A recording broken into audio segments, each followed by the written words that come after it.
With that said, Kevin Durant, who's amazing in that series, and I think I said on Sunday, I think he's in the top 10 all time for me now. I moved him ahead of Shaq and Moses and Hakeem.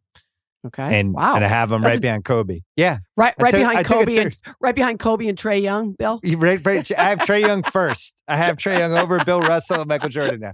Right. But like, who's Durant ultimately going to belong to when he goes to the Hall of Fame? And I guess that's a part, just because I'm old, I have a hard time. Like, Clemens was really the first guy that was like this from my generation, where it's like the Red Sox fans are like, well, you left, fuck you.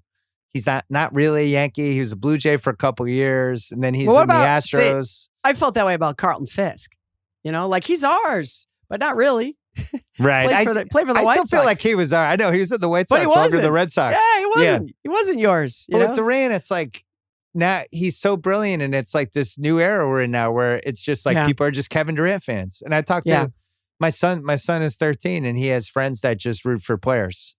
They don't have teams. And I guess that's where we're going with this. So Durant is just so singularly brilliant, and it kind of belongs to him and the Durant fans and these Nets fans that showed up like a week ago.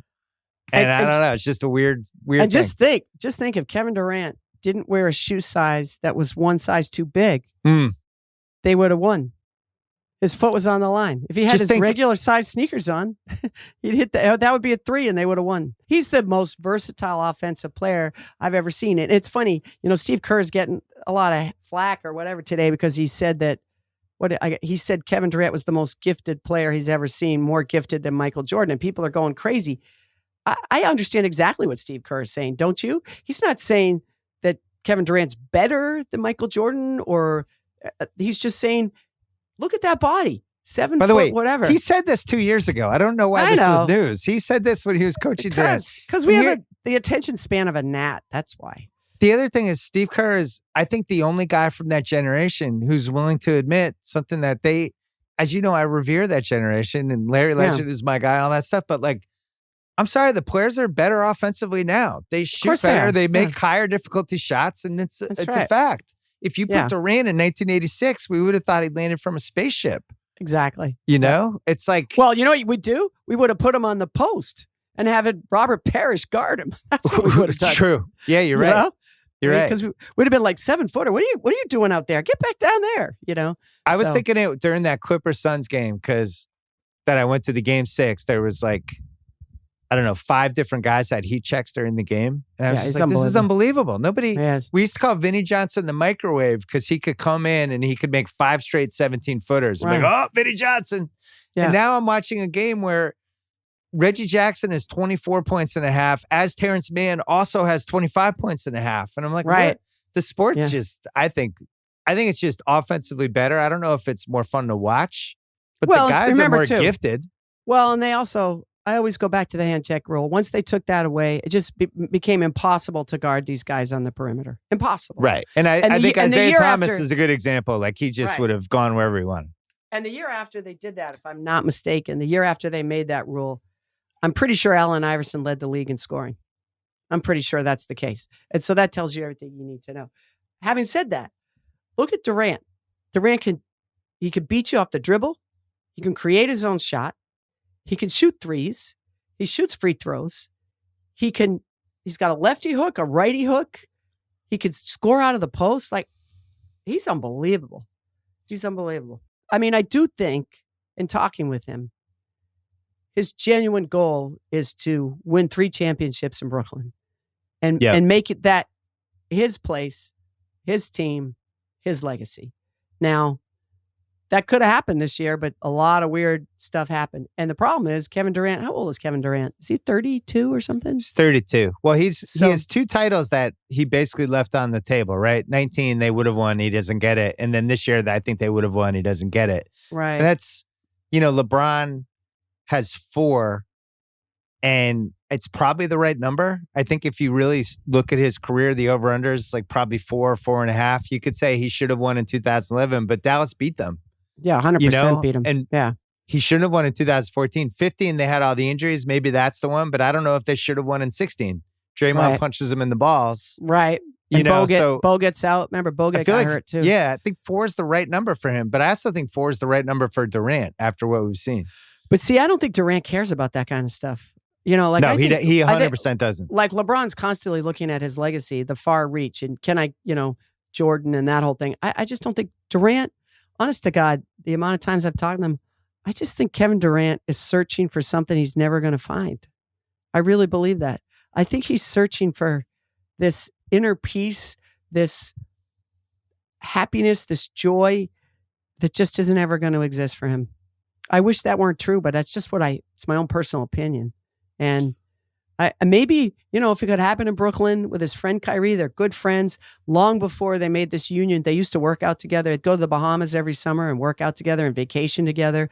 And actually, when Jason Tatum was a rookie, they invited him that first year to go down with them. So that friendship is real. It wasn't just for convenience to come to Brooklyn and win something. That was a legitimate friendship. But I just think he's searching for something that he's never going to find. Like, because if you and people say, well, why didn't he stay in Golden State? Well, no matter how good he was, no matter how special he was, no matter how brilliant he was never going to be Steph.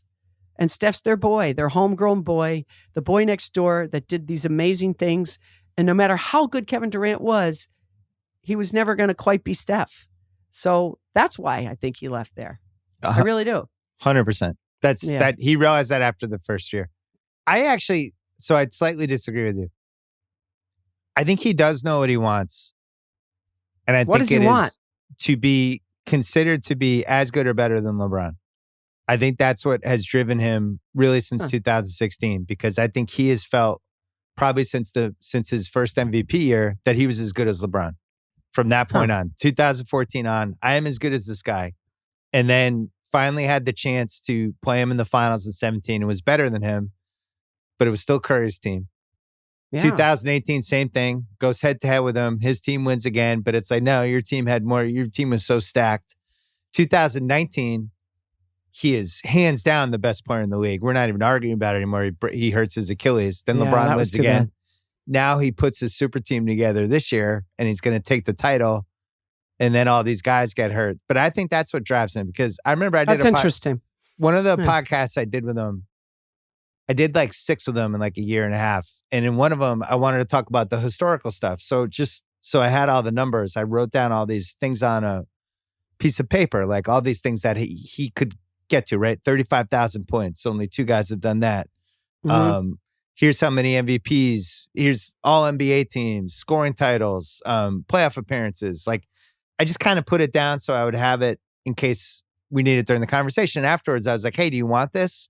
And he kind of looked at it for a second. He's like, nah. He just doesn't care. He doesn't care about the stats and any of that stuff. To him, really it's doesn't. Like, it is like, who has the title of best player in the league? I think that's what drives him. I think he wants to be the best player in the league. I mean, he probably is the best player in the league. I think he is, but I don't think he feels like other people credit him for that, because he didn't get that after 17. And that's what sent him into that. He thought after 17, it was done. He was a wrap. I'm the best player. He was the finals MVP. But it's not how it played out that year. I think there's still this whole thing, well, but LeBron's the best player. It's like, well, LeBron had Kyrie, Kevin Love, and the most expensive roster in the team. And Kevin had Curry, Clay, Draymond, David West, Sean Livingston. Like, the teams were pretty even. There's this, we've kind of flipped this now where it's like, oh man, that team was so much more loaded than Cleveland. It's like, not really. Those teams were both really good. Right. And he beat them pretty handily. And I think not getting the credit, I think kind of knocked them sideways. Let me ask you this. If they had won this year, would he have gotten the credit, or would it have been, well, you stacked your team again? No, but why? Why is it any different? Well, I think weirdly, the way it played out was the best thing for him. Because we came out of that series, he was so unbelievable in 5 and 7 that people are like, wow, that's the best player in the league. How can somebody say he's not the best player in the league now? Right. But here's the thing that you need to remember about Kevin Durant. That's not how he wants to play, Bill.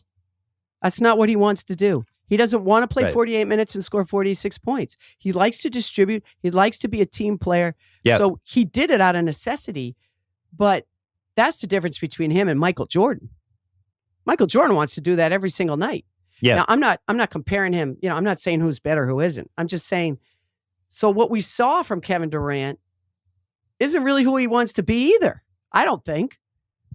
But I think that's why he has the title, because I think the ceiling of what he can do is the highest. Like the fact that he was That game 5 where he had half of their rebounds on top of he was their entire offense. Like nobody in the league could do that. No, he's so special. He's so special. But I think so. That's why I moved him up to 10, and I think he's in that.